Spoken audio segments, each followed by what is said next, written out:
Hi, and welcome to the Anti-Waffle podcast with Em and Pixie. Woohoo! And together we will try to talk about research without any gobbledygook. Each episode we'll be talking to a researcher who will discuss the work they're doing, looking at why this research is important and asking how did they get into this field. We hope that it will be informative and interesting and bring a bit of the academic world into the real world. Today we have Dr. Victoria Garfield, who is a genetic epidemiologist working at University College London. Hi Vicky, thank you very much for joining us. Thank you very much for having me. No, it's great, thank you. Would you like to start by telling us about your research? Okay, so my research is a sort of a bit of a mess because I've jumped around quite a lot. Essentially, at the moment, my main area of research focuses on understanding why people with type 2 diabetes are more likely to develop dementia in older age. So we've known for quite a long time that essentially people who have type 2 diabetes, who may also have other comorbidities, for example, it's quite common to also have hypertension or weight problems, obesity, cardiovascular disease, and so on. We know that these people are more likely to develop dementia, particularly vascular dementia or Alzheimer's disease. However, we don't really know why this is. And in our kind of interest of preventing dementia, we're quite interested in seeing if we can target the type 2 diabetes sort of earlier on before the onset of dementia. And this is interesting to think about because, for example, cognitive decline, which is one of the main hallmarks of dementia, particularly Alzheimer's disease and vascular dementia, can actually be seen quite early on from early middle age.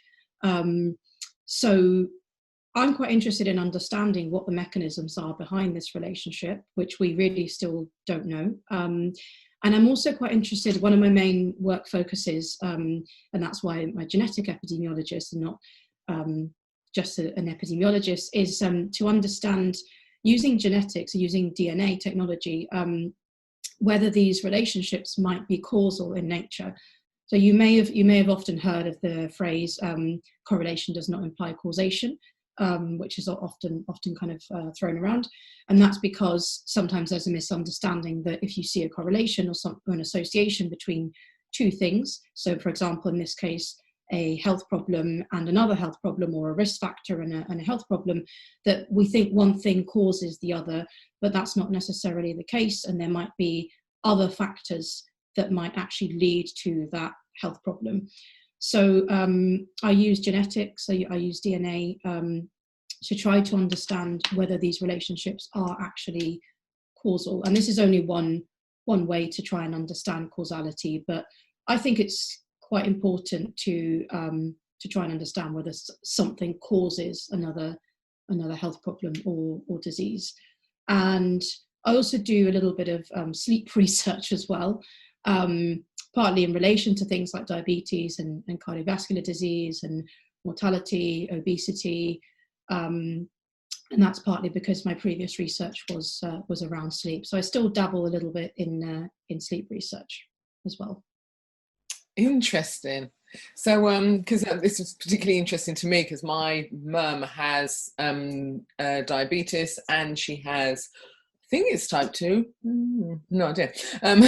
She has diabetes and she has high blood pressure as well. And she is overweight. So I don't know if they're all sort of like connected. So is it just, is it highly likely that my mum is going to get sort of like dementia, or is it just you just know it's yeah?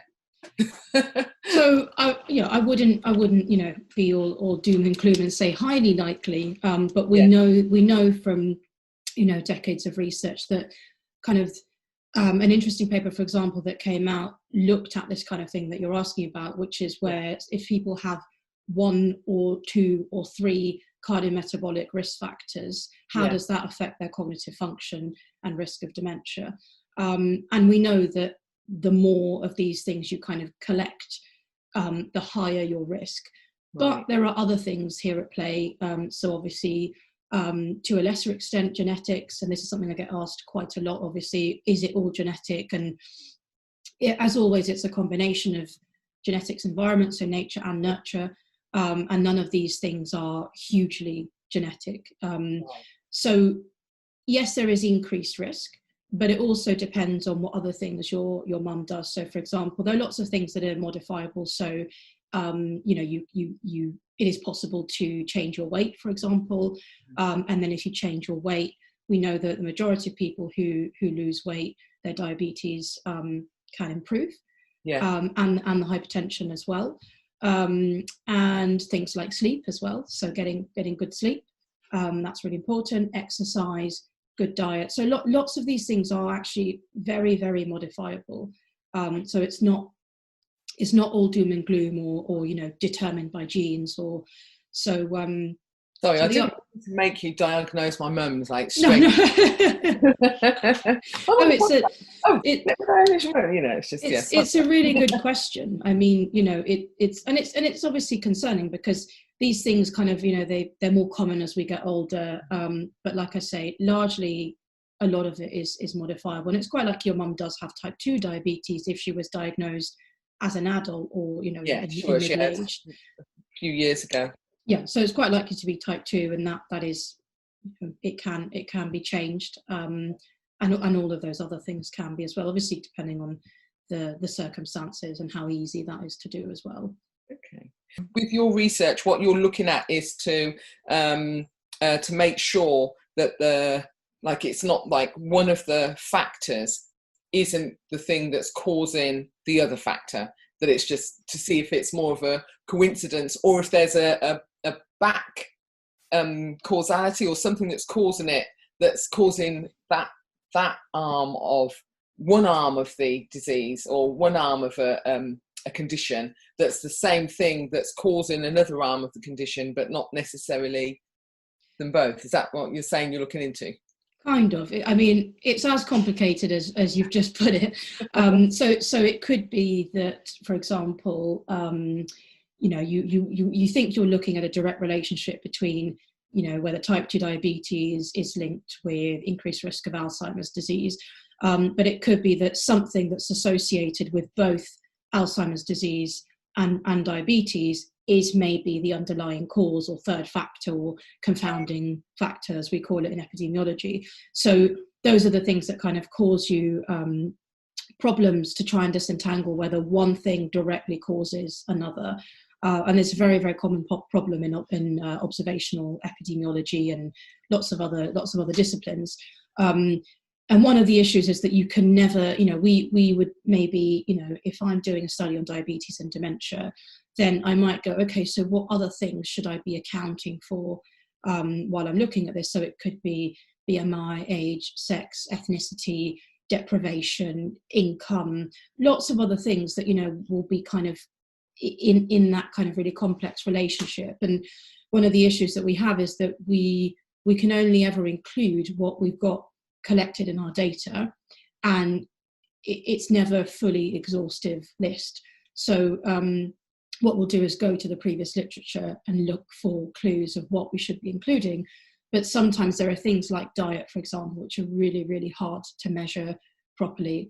And other things like, for example, even sleep, if you want to include that. Anything that's sort of self-reported and people might not tell the truth about for various reasons. They might not know how long they sleep for or exactly what their diet is or exactly how much they weigh. People misreport their weight and height and the diet and sleep quite frequently, and obviously that introduces error already into your models and what you're trying to do. So it's quite complicated. And then you've got things like for example, a person like your mum, it's really, really common where you've got the interactions potentially between hypertension and diabetes, and how might having those two conditions together rather than just one, we're adding another layer of complexity, how might that further increase your risk, or it could be something along the lines of potentially drugs that you're on for the diabetes or the hypertension. What role do they play here as well? So it's very complex, and that's why we don't fully know the mechanisms or how it all works at this point. So how long has this study been running for so far? Well, I'm currently working on quite a large study called the UK Biobank, which is a study of 500,000 people in the UK, across the UK, aged between 40 and 69 at recruitment. They were recruited between 2006 and 2012, and it's still going. We're now kind of, it's publicly available. As long as you're a researcher, you can access it. It's not my study. I wish I had 500,000 people to myself to analyse.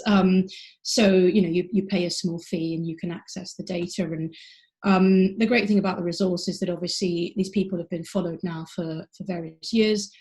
They are getting older, so they were younger at baseline, and now some of them are developing, obviously, the quite common diseases and poor health outcomes that we see in older people. We also have DNA on these people. We've got brain scans, we've got cardiac MRI scans, lots and lots of data on them. So, but we also have, you may have heard from other people already, that in the LHA, we have other data sets like the 1946 birth cohort, which is much older than any of these other studies. And we have a tri-ethnic cohort as well.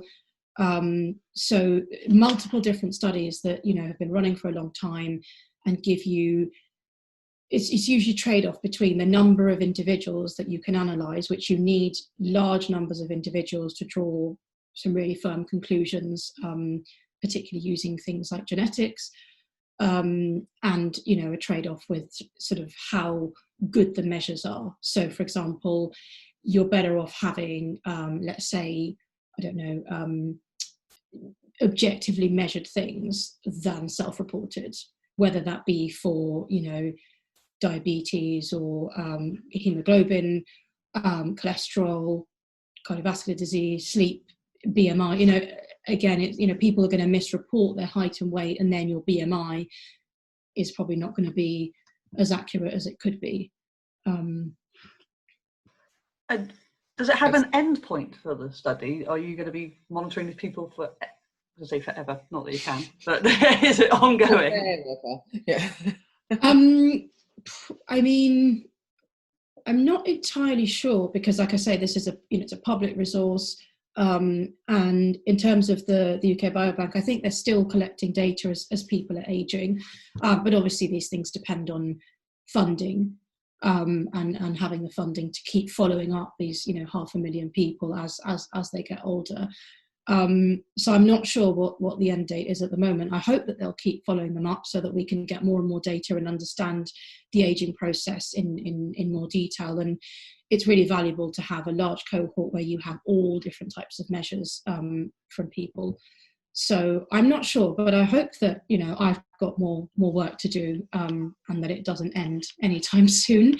Obviously, things are on hold at the moment in terms of bringing people into the clinic for brain scans and things like that. But I hope it carries on. And are you seeing any sort of definite results at the moment, sort of these correlations? Yes and no.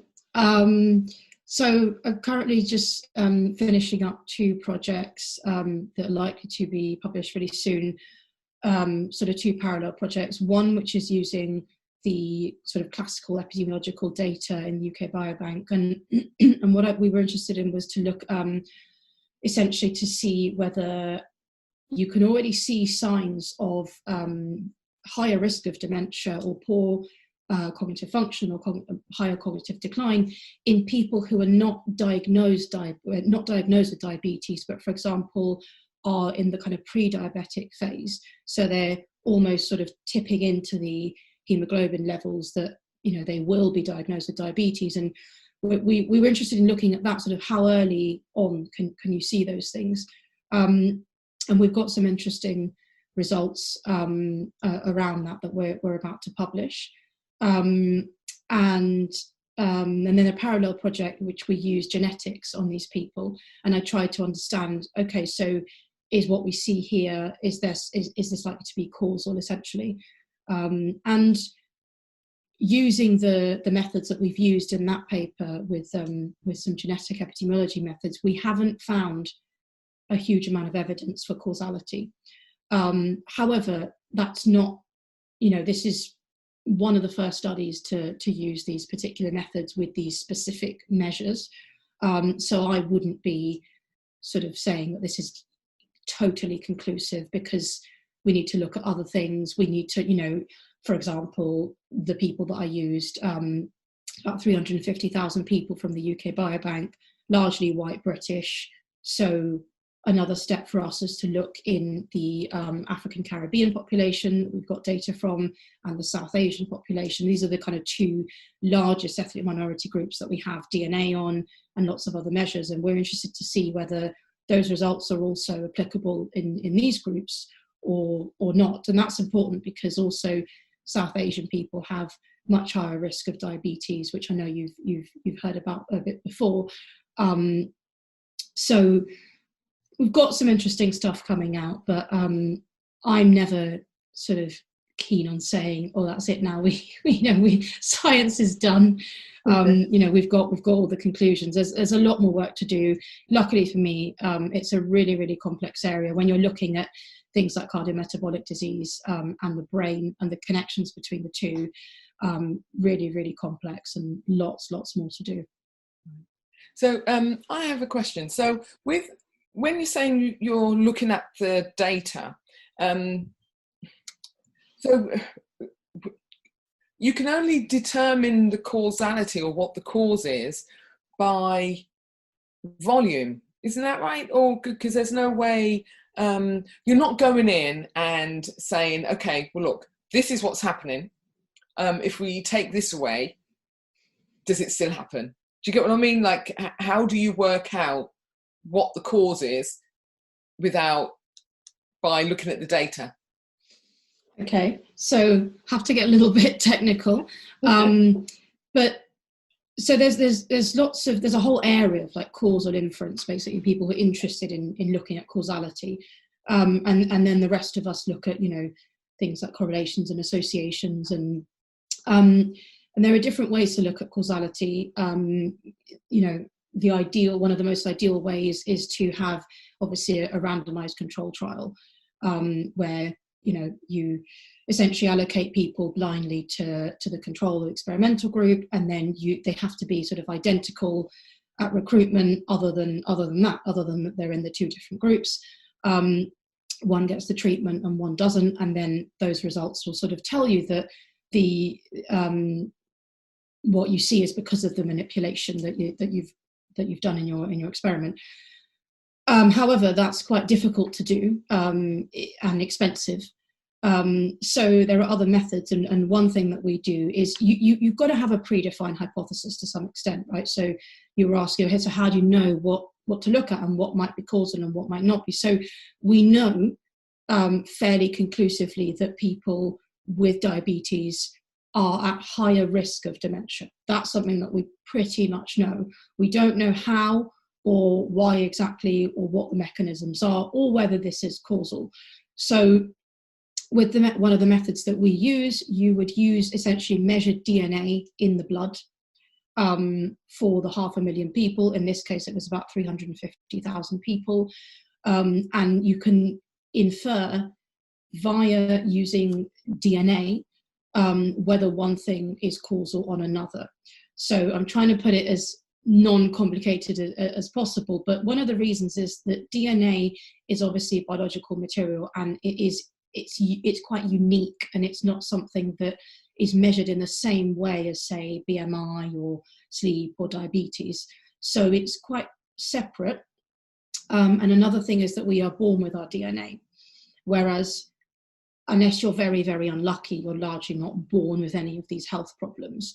And they're not common. You don't see babies born with type 2 diabetes and dementia. So you're born with your genome, and it's unique because it's present throughout your whole life, and it's not affected in the same way that these other phenotypes or measures are. So like I was saying, everything else is pretty much modifiable via some kind of intervention, right? So you can lose weight, you can change your sleep, you can change your diet. Easier said than done, but all things that are possible. So we exploit the fact that DNA is randomly allocated, at conception.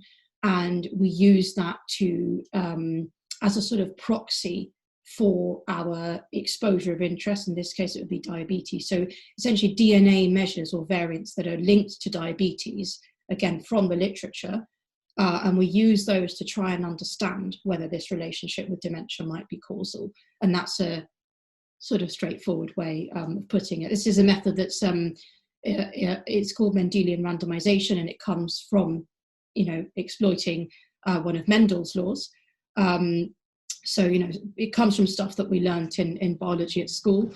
And it's been around for, best part of a decade now, maybe more. It's been around for longer, but we've been using it for best part of a decade. And we realized in the field that we could exploit this as a way to try and understand causality. But it's one way. And I think that it's always important to understand that just because it's your method and it's your favorite method, it doesn't mean it's the only correct one, and all findings need to be replicated and triangulated with other methods.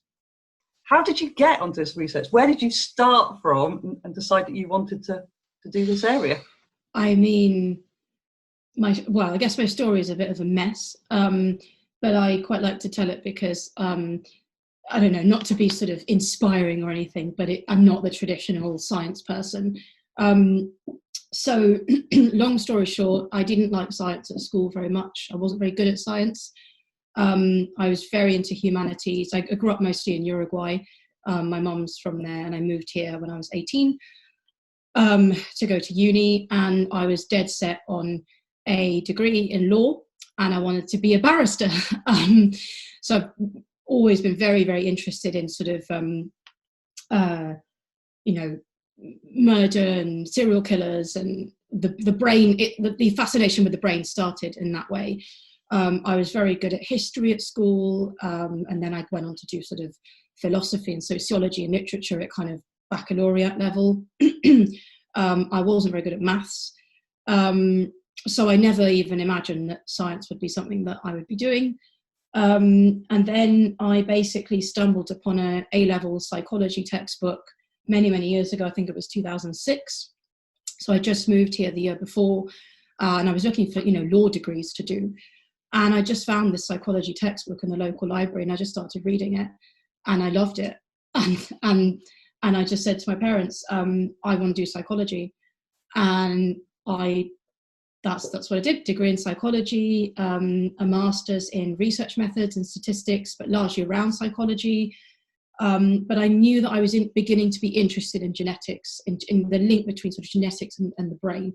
So for my BSc dissertation and my MSc, I did do things around genetics, with sort of autism spectrum disorder, ADHD, so quite, linked to the brain. And then I guess to some extent the supervisors that hired me to do the PhD at UCL took a little bit of a gamble, because I was really ambitious and enthusiastic, but I did not have a background in epidemiology or biostatistics, or, I knew my way around the brain reasonably well, but that's it really. And I did love stats, but I had a lot to learn. So PhD was a really, really big learning curve and really challenging. And like I said, I was doing research on sleep and obesity, which I found really interesting. And then I guess, I sort of applied for this job because I knew that my PI, she was looking for somebody who understood the methods and the data, and then understanding the other stuff, so cardiovascular disease and cardiometabolic risk factors and the link with the brain, that came after. So I knew the methods and I knew a bit about the brain, and everything else about diabetes and hypertension and cardiovascular disease I've had to learn in the last couple of years. So yeah, that's how I got here. Wow, that's a big jump. But I don't blame you. I love psychology. I think it is fascinating. I think people are fascinating, and your own journey is a good example of it, of how our minds work, and Anyway, no, I like it. That's really, really cool. So do you think going into the research that you've gone into, coming into this side and not having a strong sort of like science background, do you think that helped? I mean, Like a different perspective, or? I don't know, to be honest. I mean, I think the thing that maybe helped me is support from home. So my parents, you know, really, really supportive. And my sister was always the science one, and she isn't. She's an astrophysicist, so very, very sciencey. And I was always going to be, you know, the lawyer or whatever. But they never really sort of talked much about what their expectations were of us, or it was all just kind of, okay, that's fine if you want to do that. Oh, let's look at the prospectus together. Let's, you know, and my parents are, my dad wasn't hugely academic formally. You know, he was interested in history and literature and lots of things, but my parents have sort of always had a business together. So not from a hugely, you know, academic family in that respect, but I think that helped, to be honest. And they always made us feel confident that, well, it's an area that you don't know. It's something that you don't know, but if you don't try, then you won't know.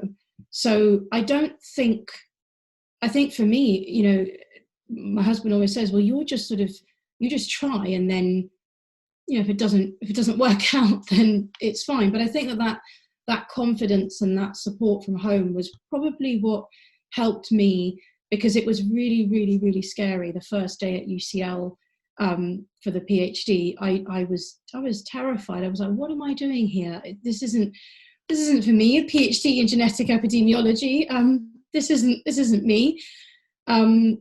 So I don't know. And I guess, you know, growing up in different places, you know, in Uruguay, I lived in the States for a bit, and here, lots of traveling, and just kind of an open-mindedness in that respect, I guess, and just being willing to learn and ambitious and trying to get the right support. I always tell people I definitely wouldn't be where I am today without people around me and support of people.